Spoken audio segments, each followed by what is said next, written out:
yaga. Kana kabina lwachi basikaleta. Ndio usungu na hivi ndio tangu tukilala. Tukana makota. Wanaweza siku watu ukirusha na msajja wendani. Tugambe kuja. Kwa tona byo mu. Katiza kama bili ngangale kangangale na kane ino shia. Sidia. Sidia. Mandeka wenko tanga ina nenkene. Mama olumo niza tena baba. Kwa galile. Amasogonga gazimera. Oba kutomo tokika.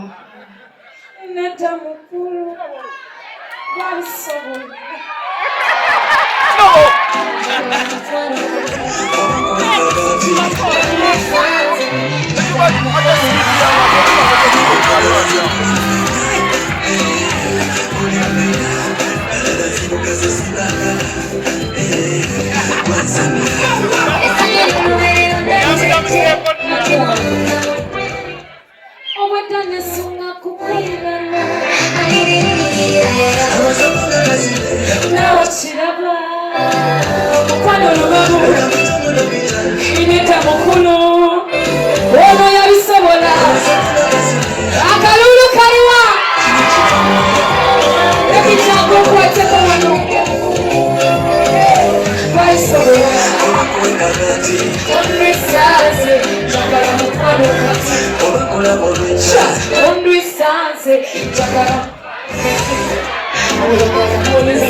Soko kwa towanno. Tugende wakonkulire. Wanze tata. Tugende wakonkulire. Toyina yokalala kwa. Akalala. Katika nkubulire yatolina manchimula bika. Yatobulana bumwefasa. Baby, kakati mbadde njagala nsooka nnyongeremu ebirungo. Genda okole. Ekitiko, n'ebombo, n'omululuka, obuta. Baby beera. Beera.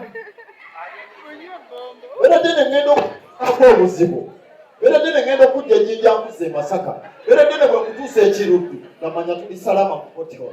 Yangu ya boki. Ndi naawe. Aludde. Aludde. Era dene yangu wa pressure, sorry, ulcer. Nagwe nzita. Okola kyeki. Oh. Anwati. Obana kuganda kofi. Era dene yangu amaaso gatandise. Mugamba asobola okwendezaako. How are you? Hello. Mama wangu aliwa kuliwao. Mama kusema kwesanga. Aliwa. Yangu wako nenda kwekuba. Yoje aliwa. Nabulido mwala kwene najimisinga. Ndiyo nisatu mwenzo changa. Tete yangu wa. Kame woru bidi zijeba. Si dicho. Tewecha. Ekuli mkuku. Ukuma. I will supply you. Sibila, hello. Please stand up and go to the people. Never too long. Oh no, I'm good. Mama, I have a future. How are you? Kuzi wafaga. Uganda kumbucha.